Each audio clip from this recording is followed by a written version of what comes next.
Assalamu alaikum wa rahmatullahi ta'ala wa barakatuhu. Le 1er novembre 1954, une équipe de jeunes responsables et militants conscients, comme ils se qualifiaient, dans la déclaration qu'ils ont rendue publique le jour même, ont jugé le moment venu de placer l'intérêt national au-dessus, je cite, de toutes les considérations mesquines et erronées de personnes et de prestige, et offre la possibilité à tous les patriotes algériens de toutes les couches sociales, de tous les partis et mouvements purement algériens, d'arriver à un but commun, restaurer l'État algérien souverain, démocratique et social dans le cadre des principes islamiques et dans le respect de toutes les libertés fondamentales, sans distinction de race et de confession, ceci en évitant les fautes impardonnables de sectarisme ou d'opportunisme, comme l'a souligné quelques années plus tard la plateforme de l'Assouma. Bienvenue sur Coran TV, au plateau de votre émission Réflexion, pour parler de cohésion sociale dans une société pluraliste. Et pour en parler avec nous, professeur Aïssa Belmeki, chercheur en socio-économie et en anthropologie politique, professeur Cherif Driss, chercheur en sciences politiques, et docteur Messaoud Boujnoun, chargé d'études au Haut Conseil islamique. Professeur Belmeki, vous me disiez dans nos échanges qu'il y a un piège important dans lequel il ne faut pas tomber et qu'il fallait éviter le toboggan, je vous cite, de l'ethnicisme rampant qui fait feu de tout bois pour s'offrir une légitimité lorsqu'on parle de cohésion sociale dans une société pluraliste. Oui. Parce que quand on dit société pluraliste, il faut clarifier ce qu'on entend par pluraliste. Est-ce que c'est un pluralisme ethnique, un pluralisme racial, un pluralisme confessionnel, culturel, je ne sais pas moi, régional? Le pluralisme peut être une richesse, comme il peut être un fléau. Tout dépend comment on l'assume.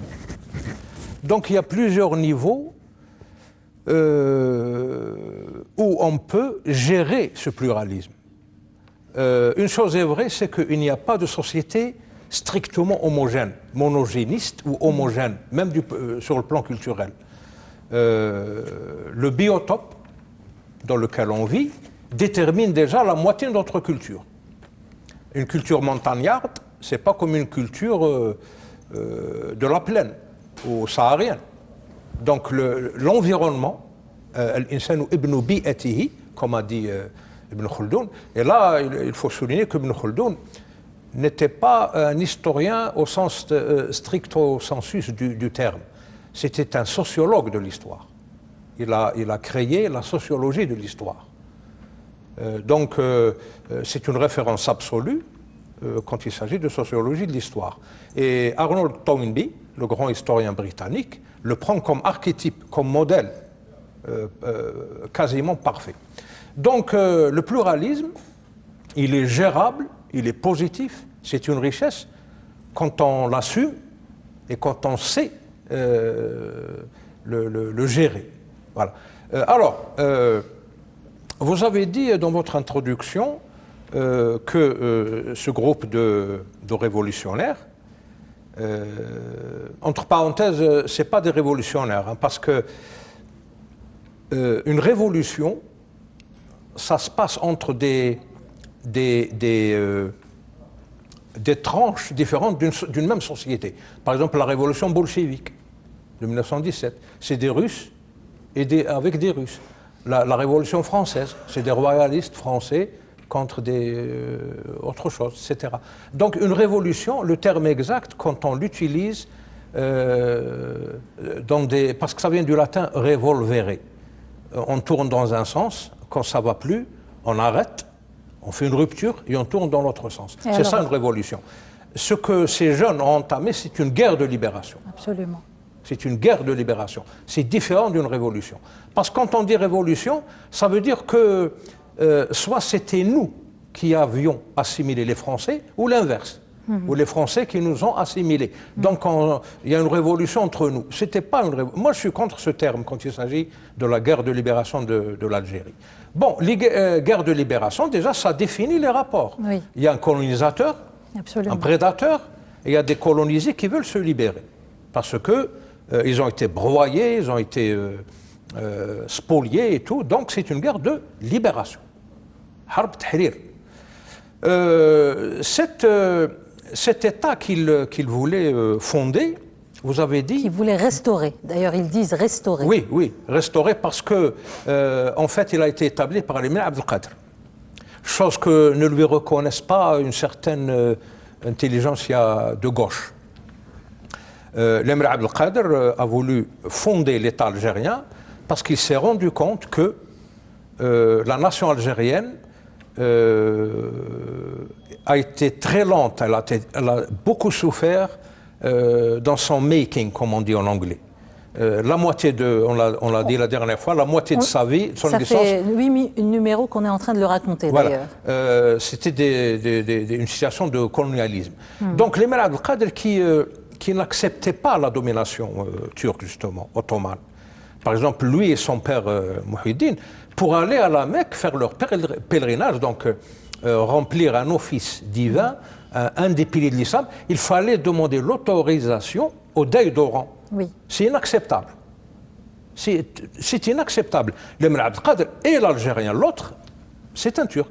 Comment diable peut-on accepter qu'un Algérien, surtout de l'envergure de l'émir Abdelkader, qui était un notable de sa tribu, ait à demander l'autorisation au deuil d'Oran pour aller faire son pèlerinage. Donc cette situation de domination, de colonialisme plus ou moins masqué, a fait qu'il y a une maturation qui a fait qu'un groupe de jeunes ont décidé de déclarer la guerre au colonialisme et de libérer le pays. Alors, la lecture entre les lignes, la lecture donc sociocritique et herméneutique de ce que vous avez dit, implique une chose, c'est que ce qu'on appelle la révolution du 1er novembre, c'est-à-dire le début de la guerre de libération, c'est un aboutissement d'un processus. Ce n'était pas quelque chose de spontané. Ce processus est passé par 4 étapes. La première étape, c'est l'étape de la conceptualisation. Et ça, c'est l'étape de l'émir Abdelkader. Tasawwur. L'émir Abdelkader a conçu dans sa tête, avec la culture qu'il avait, les livres qu'il a lus, l'histoire qu'il a assimilée, que pour avoir un État algérien, il fallait d'abord le concevoir. Donc l'étape de la conception, c'est l'émir Abdelkader. D'où une résistance populaire spontanée qui a duré 87 ans, de 1830 à 1917. Donc on peut mettre ça entre guillemets la pacification du territoire algérien par la domination totale des Français sur le territoire algérien. Et ça correspond à peu près à leur arrivée au Touet Gourara.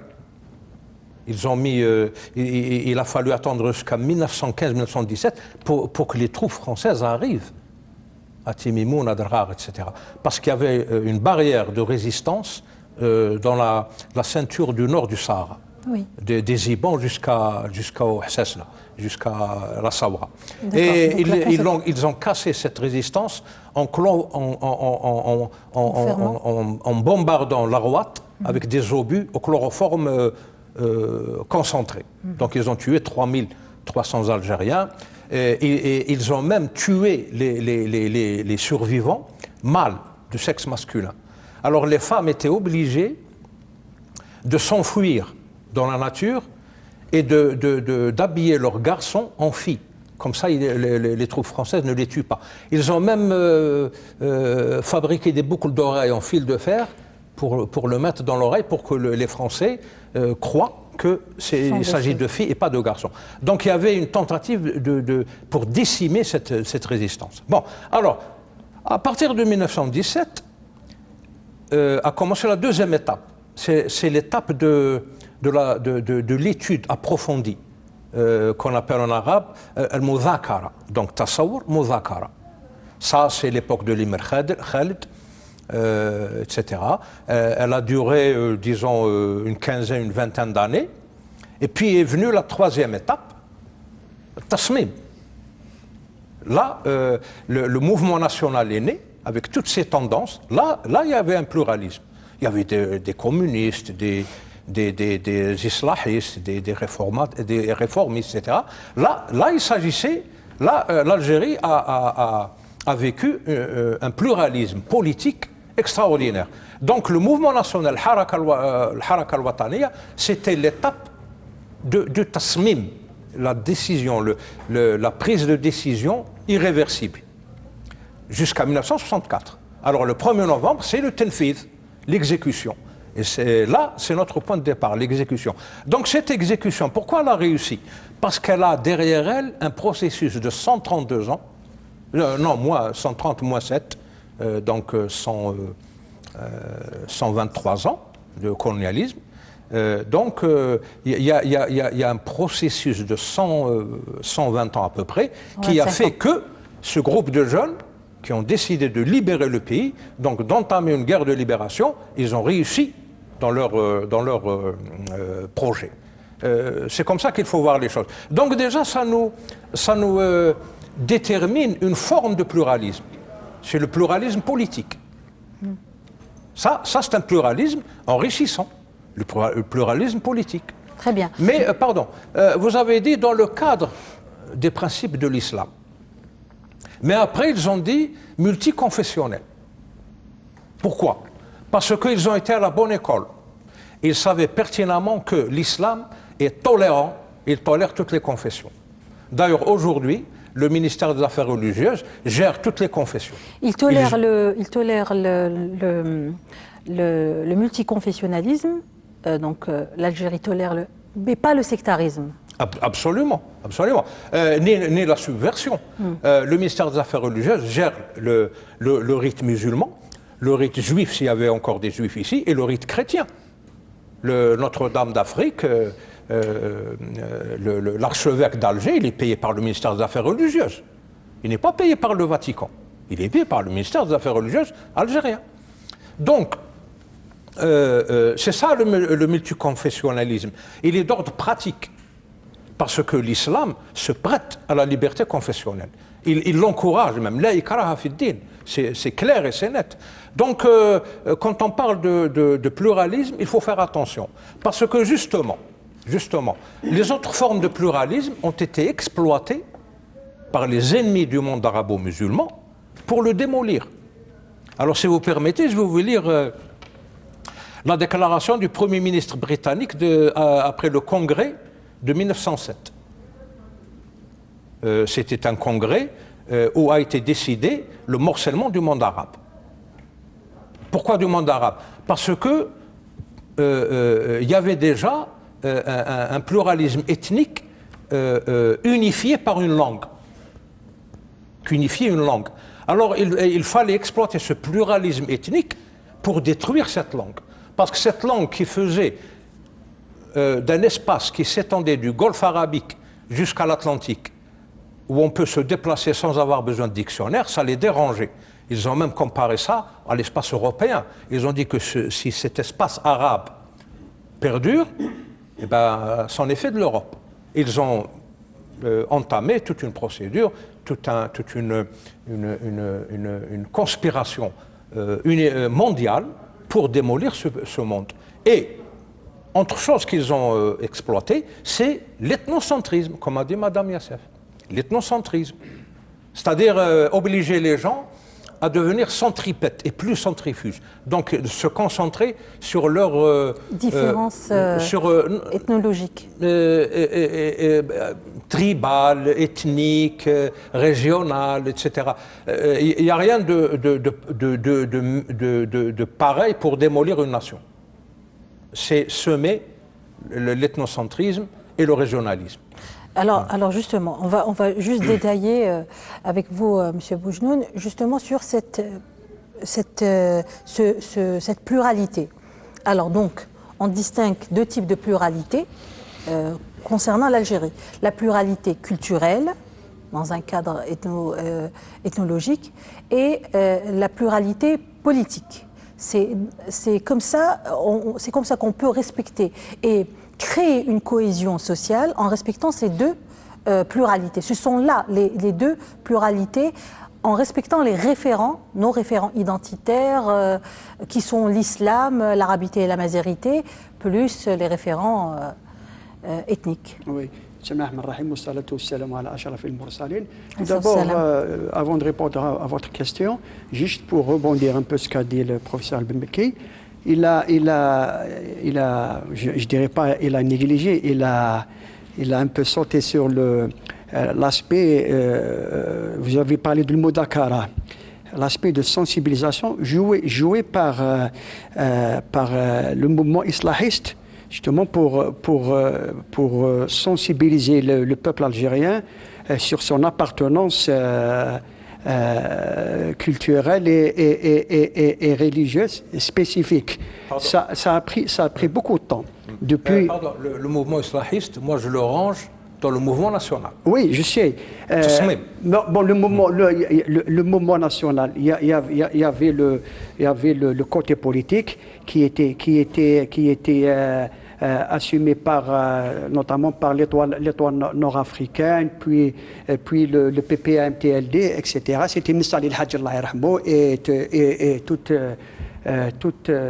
l'équipe qui travaillait avec lui.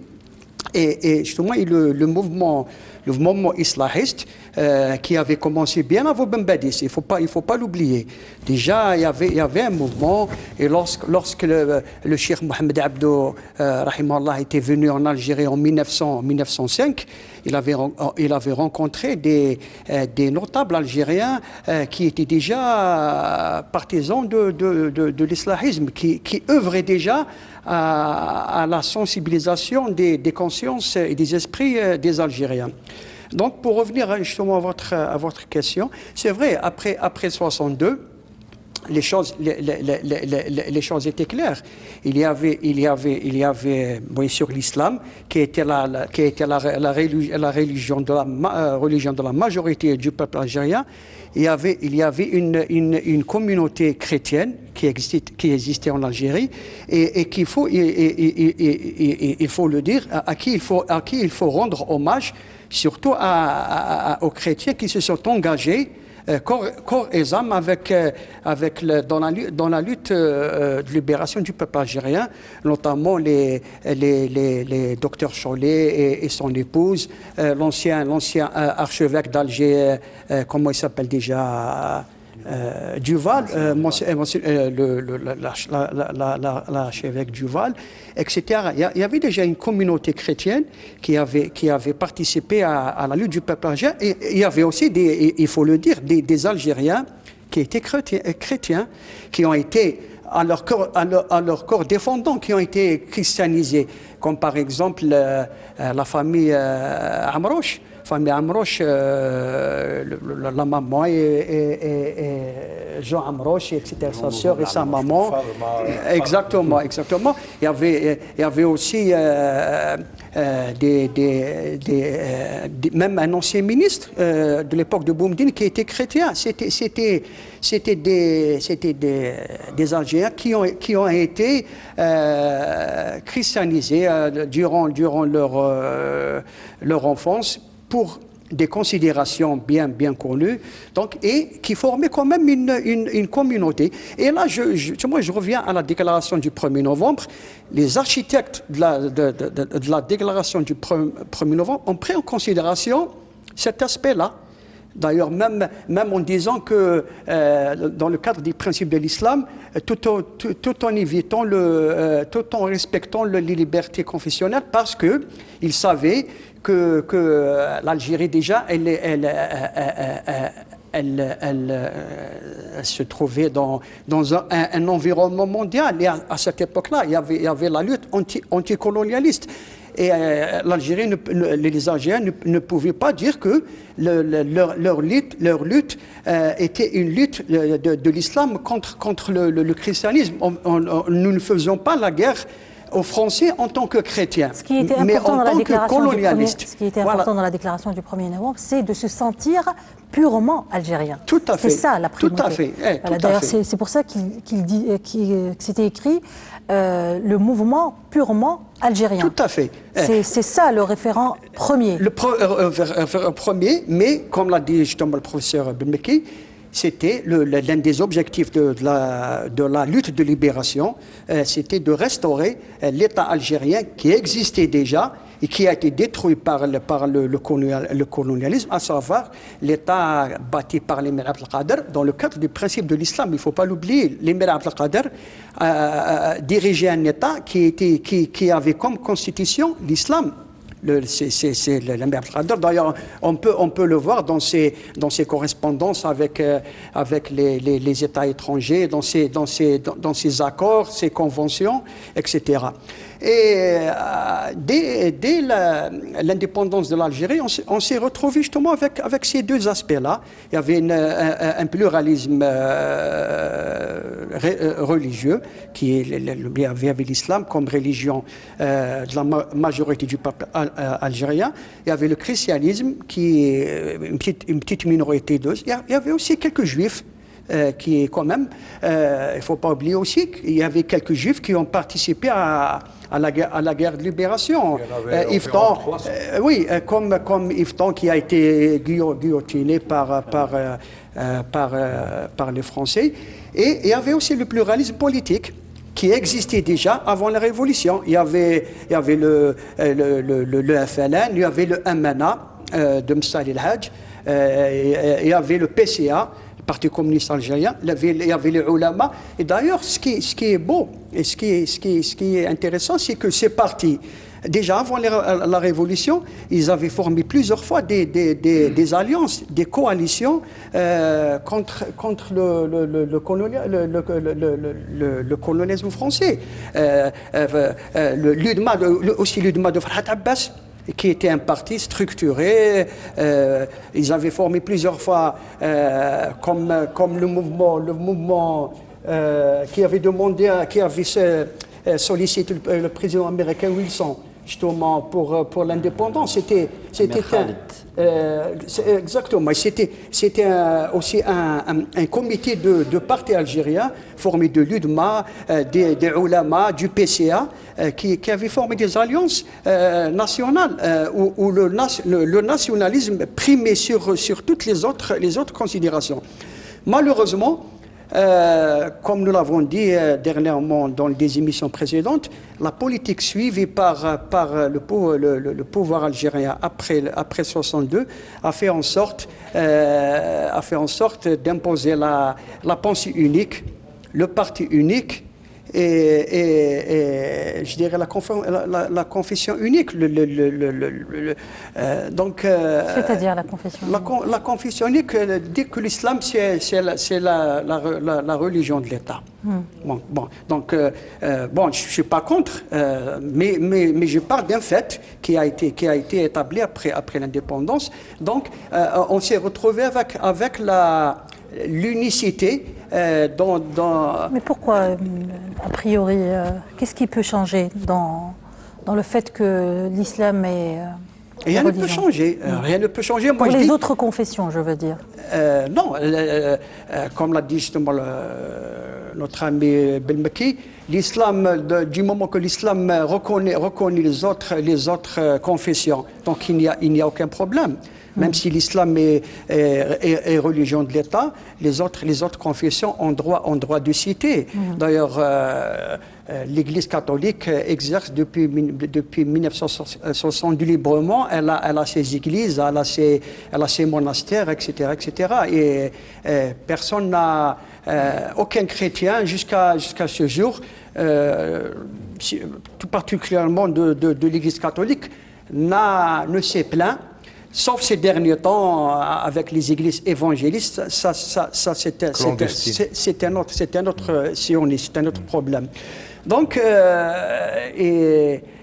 justement, et s'il y a quelqu'un qui a bien cerné ce problème, justement, c'est Farhat Abbas, Allah yarhamou, dans ses livres L'indépendance confisquée et Autopsie d'une guerre, justement, qui a parlé de cette politique suivie par le système algérien après l'indépendance, qui a carrément mis fin à ce pluralisme politique qui était quand même, il avait une longue histoire. L'Algérie pouvait, après l'indépendance, bon, il y a certains qui disent que non, c'est un contexte historique particulier parce que l'Algérie venait d'accéder à l'indépendance et qu'il fallait unifier le peuple, mais je regarde, le peuple algérien aussi a été uni avant l'indépendance. Il y avait des partis politiques qui exerçaient, il y avait la démocratie. Et juste après l'indépendance, la voie suivie. Il reste que c'est important de confirmer que cette cohésion sociale, en tout cas en Algérie, se fait dans un contexte de pluralisme culturel et politique et non multiracial. Tout à fait. Il faudrait préciser une chose qui est très importante, c'est que la cohésion sociale, elle est recherchée comme une finalité par tous les pays au monde. Qui dit cohésion sociale, cela implique qu'il y ait une symbiose, qu'il y ait une harmonie, la notion de communauté, la notion de vivre ensemble. Cela implique aussi de définir ce qu'on appelle la citoyenneté. Quels sont les référents, les éléments fondateurs de cette citoyenneté? Qu'on entend par algérien, c'est quoi l'algérianité? C'est quoi le fait d'être américain? C'est quoi le fait d'être rwandais? C'est quoi le fait d'être tunisien? Quels sont les éléments fondateurs à l'un desquels on peut définir telle personne il est citoyen, telle personne il jouit de toute sa algérianité par rapport à d'autres? Serait-ce la religion, serait-ce la langue, serait-ce l'ethnie ou autres éléments? Je crois que c'est un problème qui se pose à l'échelle planétaire.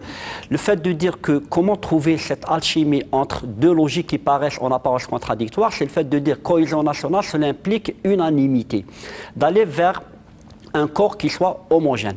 Et de notre côté, quand on parle de pluralisme, cela implique l'adversité et la contradiction. En fait, je crois que le problème fondamental, ce n'est pas la finalité seulement, c'est aussi de dire que quelle est l'ingénierie la plus appropriée pour aboutir à concilier entre deux logiques qui paraissent contradictoires. Quand on parle de l'Algérie, justement, mes collègues... Pourquoi des logiques qui paraissent contradictoires? Je parle de l'Algérie. Lorsque, en fait, nous pouvons prendre tous les référents. Le référent religieux, qui est l'islam, comme référent universel.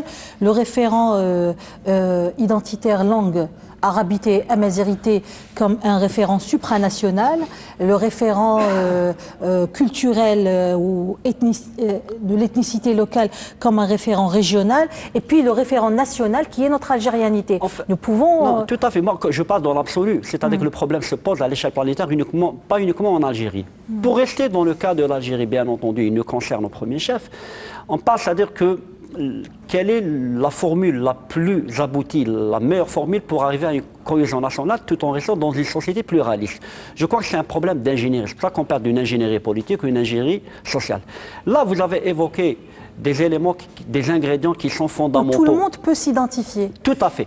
Le problème qui se pose, ce n'est pas la diversité, mais plutôt l'instrumentalisation de la diversité. Absolument. Ça, premier élément. Deuxième élément, il y a un concept que je me garde de l'utiliser beaucoup, ou plutôt, des fois, il est utilisé de façon galvaudée, et parfois, il est perverti. C'est le nationalisme. Le nationalisme, par définition, c'est un concept qui est connoté. Quand on dit nationaliste, cela veut dire quoi? C'est un rapport altérisant, c'est un rapport exclusif. Oui. Citons le cas pour corroborer ce que je... Vous préférez le patriotisme? Je préfère plus le patriotisme. Oui. D'ailleurs, dans la déclaration du 1er novembre, c'est le patriotisme qui est cité. Ce n'est pas le nationalisme. Justement, par exemple, ce qui s'est passé dans les Balkans pendant les années 90, ce qu'on appelle le nationalisme serbe, le nationalisme croate, c'était un nationalisme à la limite raciste. Oui. Il est exclusif et il est altérisant. Souvent, le fait de dire, par exemple, les textes fondateurs que sont la déclaration du 1er novembre 1954 et la Soumam de 1956, il y avait une certaine intelligence, il y avait une certaine vision à long terme. C'est-à-dire, finalement,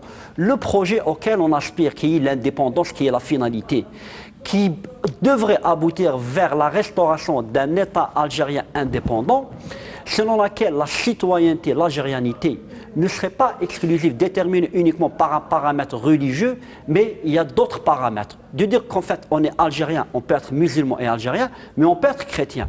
C'était là l'intelligence de la part de ces pères, je dirais, ces fondateurs, tout à fait, de dire finalement un message de confiance, un message qui est rassurant, de dire finalement aux Européens, aux Français, qui occupent tous les leviers de l'économie, de la finance et de la politique de la culture, de dire finalement, nous n'avons rien contre vous. Si demain, et on espère que l'Algérie deviendra indépendante, elle le deviendra par la force de la volonté du combat de tout un peuple algérien, vous aurez votre place. Mais voilà les conditions. Vous aurez de votre place, soit en tant qu'Algérien, soit en tant que Français, et la binationalité n'est pas admise. Et si vous voulez rester Français, vous pouvez garder votre religion. Si vous voulez devenir algérien, vous garderez votre religion. Donc là, il y a, si vous voulez, une sagesse, il y a une intelligence. Donc le problème qui se pose, ce n'est pas un projet nationaliste au sens raciste, au sens exclusif et au sens altérisant. Donc ça, c'est un élément fondamental. On cite le cas de l'Algérie, le cas aussi se pose dans d'autres pays à travers le monde.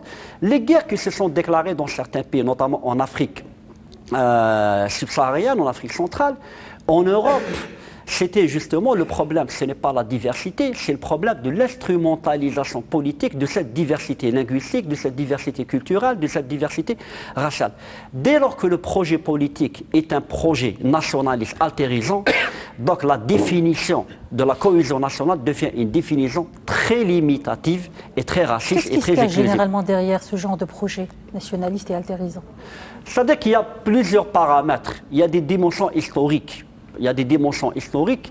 Une élite, il y a certaines élites qui se projettent dans l'histoire, plutôt qui se projettent dans l'avenir, mais en se décalant sur l'histoire. Donc il y a des éléments, si vous voulez, il y a des intérêts, des calculs stratégiques très étroits, de dire finalement, il y a des intérêts aussi économiques. On s'abrite derrière des paramètres, si vous voulez, linguistiques, ethniques, religieux, à des fins économiques stricto sensu. C'est-à-dire que le problème qui s'oppose, qui s'est posé en Afrique, par exemple, entre les Hutus et les Tutsis, au Rwanda, par exemple, au Burundi, ce qu'on appelle, c'est des ethnies diasporiques, c'est des ethnies, si vous voulez, transnationales. Au Nigeria ou bien au Nigeria, bien entendu.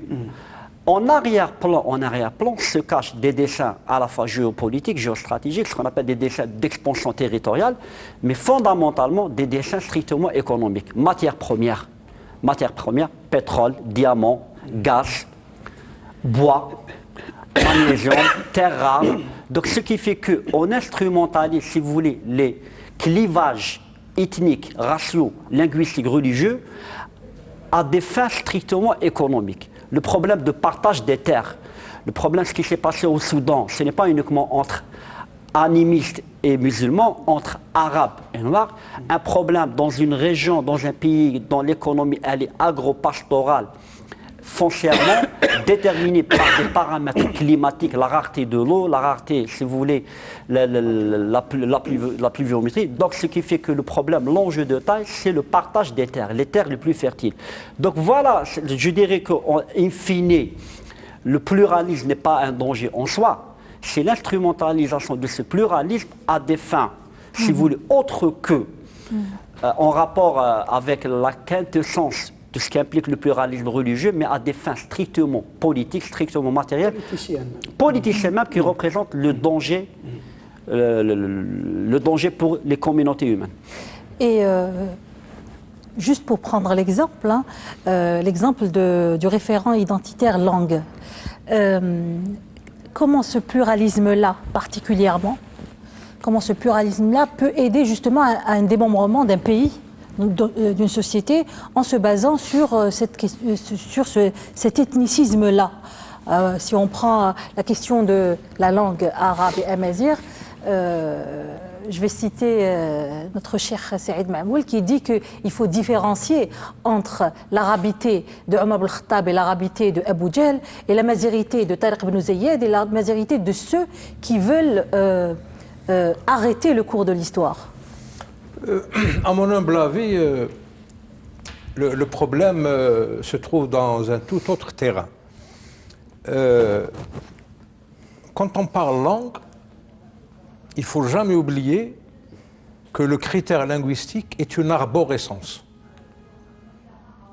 Il y a toujours une langue matricielle une proto-langue qui donne naissance à des langues, à des dialectes. C'est un arbre, c'est une arborescence. Donc il y a un lien de parenté entre le groupe linguistique. Et c'est ça ce qu'on ne veut pas. Et épistémologiquement, c'est voulu comme ça, on ne veut pas dire ça aux gens. Alors quand on me dit je suis algérien, quand on me dit il y a l'arabe et Tamazight, moi je ne comprends pas. Parce que c'est inscrit dans la Constitution. Non, linguistiquement parlant, les parlers berbères, encore une fois je vous dis, berbère c'est un terme générique, mais qui n'est pas précis. Mais les linguistes les appellent comme ça, les parlers berbères. Et la langue arabe font partie d'un même groupe linguistique qu'on appelle le groupe afro-asiatique. Donc il y a un lien de parenté. Il ne devrait pas y avoir de conflit, de relations conflictuelles entre les parlers l'ourat muhadatha et la langue véhiculaire qui est l'arabe. Ils viennent d'une même source. Donc, où réside le problème? Le problème, c'est une subversion. Par exemple, quand je lis ou j'entends des discours de pseudo-historiens, comme par exemple Bernard Louga, l'Algérie au risque de l'histoire, l'Algérie face à sa berbérité, l'Algérie est une création de la France, et ceci et cela. Alors, ils emploient un tas de techniques didactiques, un tas de techniques de communication pour fausser la pensée des gens. Je vais vous raconter une histoire qui est vraie parce qu'elle m'a été racontée par un grand moujahid, je ne sais pas s'il est encore vivant, et le malheur c'est que ce genre de déclaration n'est jamais, il n'est jamais enregistré comme un témoignage. Le colonel Amirouche, rahmatullahi alayhi, il a eu deux problèmes. Le problème du berbérisme, je dis berbérisme parce que les Français l'appelaient comme ça, et les adeptes... La crise berbère. C'est un isme, le berbérisme, c'est-à-dire que c'est un ethnocentrisme. Il a eu à gérer ce problème, et le problème de la bleuite. Oui. Quand il a eu c'est un syndrome qui est resté, hein, le syndrome de la bleuite. Par exemple, le berbérisme, on l'a vu la dernière fois, c'est des faits historiques, a été lâché dans le terroir algérien en 1930, durant le centenaire de la présence française en Algérie. Et il ne faut jamais oublier que ce centenaire n'a pas eu lieu uniquement en Algérie, il a eu lieu aussi en Tunisie et au Maroc. Zahira Mouriba, c'était un timing. Il s'est déroulé à Carthage. Oui, il y avait un timing, ça s'est passé en même temps. En Algérie, ils ont fêté le centenaire 1830-1930 et ils ont dit que l'Algérie est partie intégrante de la France, donc ils ne reconnaissent pas ce territoire algérien, donc le peuple aussi ne le reconnaît pas, c'est des indigènes, ils lui ont fait un code de l'indigénat, ils ne reconnaissent pas la langue arabe comme une langue légitime sur ce territoire. Ils disent que c'est les Arabes, les colonisateurs. Je me demande où sont ces colonisateurs arabes, je voudrais bien les voir. C'est la langue de colonisateurs, et l'islam, c'est une religion impie qui n'a pas sa place ici parce que l'Algérie a toujours été chrétienne. Ça, c'est le discours qui a été tenu durant le centenaire ici en Algérie. Mais en Tunisie, ils ont fait une véritable campagne de christianisation, de catéchisation. Ils ont pris comme prétexte l'anniversaire de la mort de Saint-Louis, qui était à la tête de la 9e croisade. À Tunis.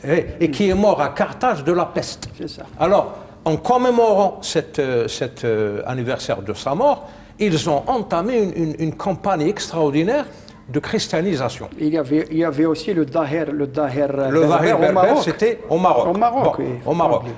Pour Isfin, c'est-à-dire... Soustraire les populations non, berbères carrément mettre... à la charia islamique. Oui, carrément creuser un gap. Voilà. Un abîme entre la charia, c'est-à-dire le droit, le droit musulman, et les populations qu'ils appelaient berbères. Bon, ils ont dit par exemple dans le Zahir berbère que la charia est le droit des Arabes, et vous êtes berbères.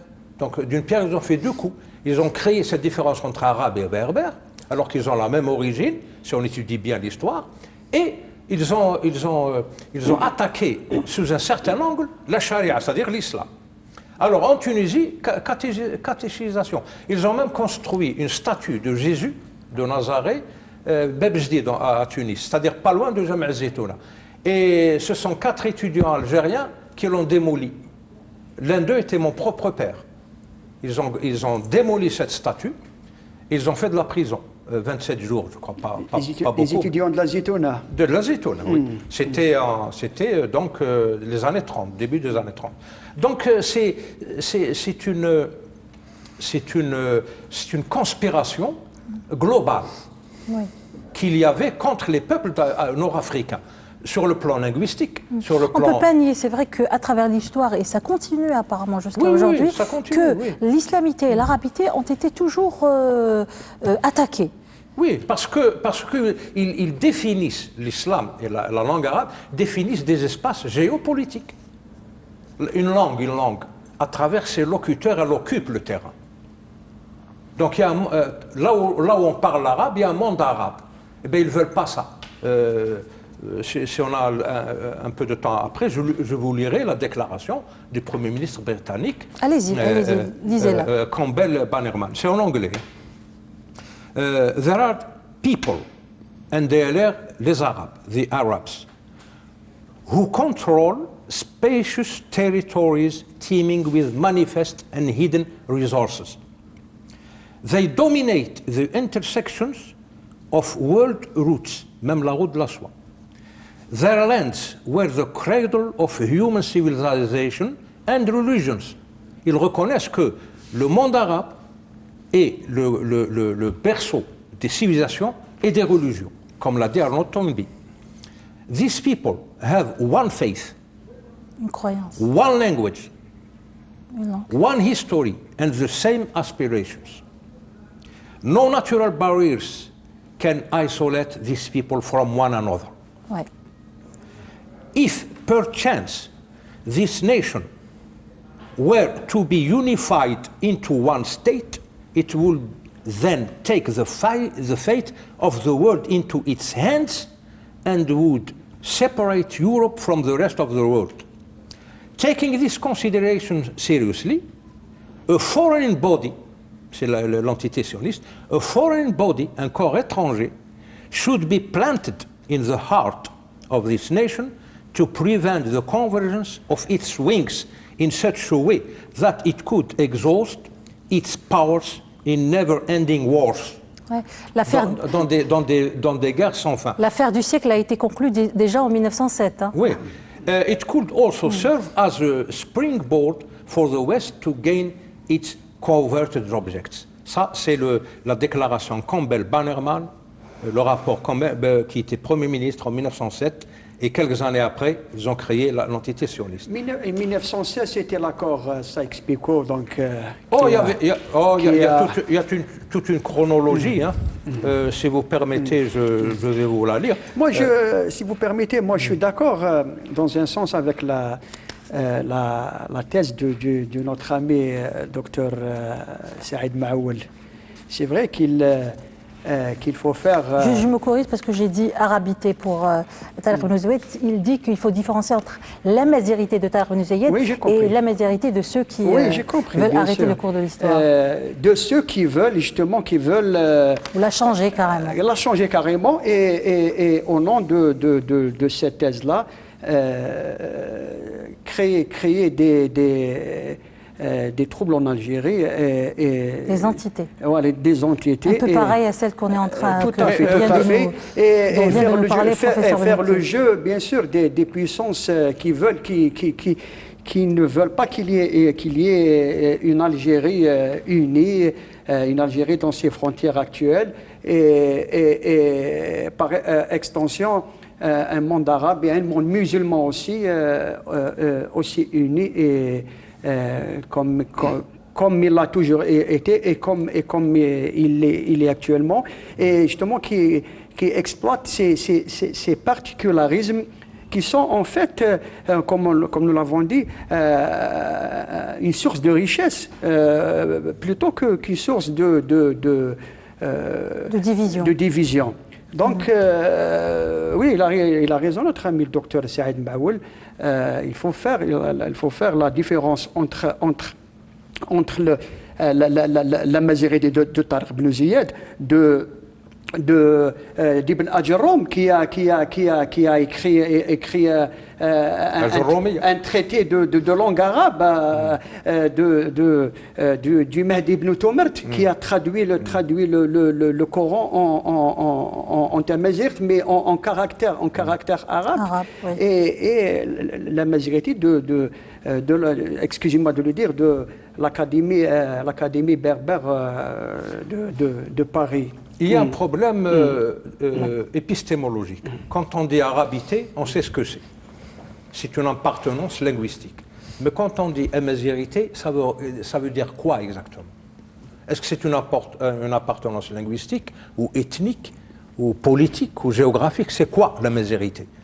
Personne n'essaie de savoir ce que c'est et les chantres de l'amazirité ne voudront jamais expliquer qu'est-ce que ça veut dire.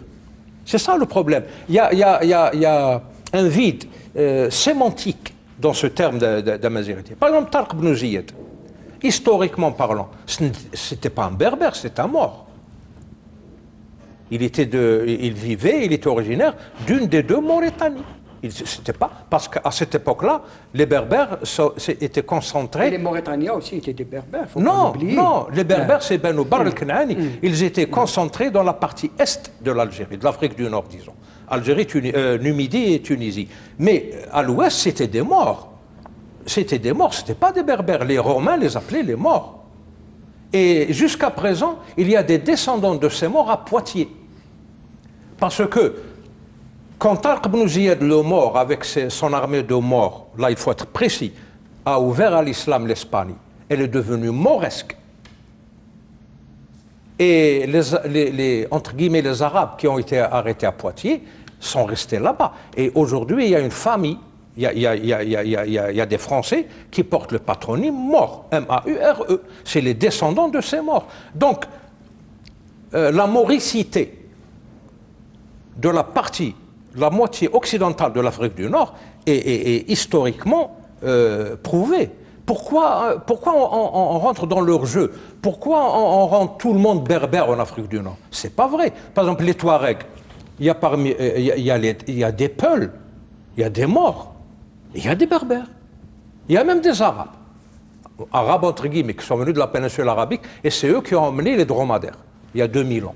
Donc, même régionalement parlant, il y a une multi-ethnicité. Mais cette multi-ethnicité, ayant la même origine linguistique, ayant la même origine géographique, ne devrait pas poser de problème. Elle devrait être une richesse plutôt qu'un fardeau.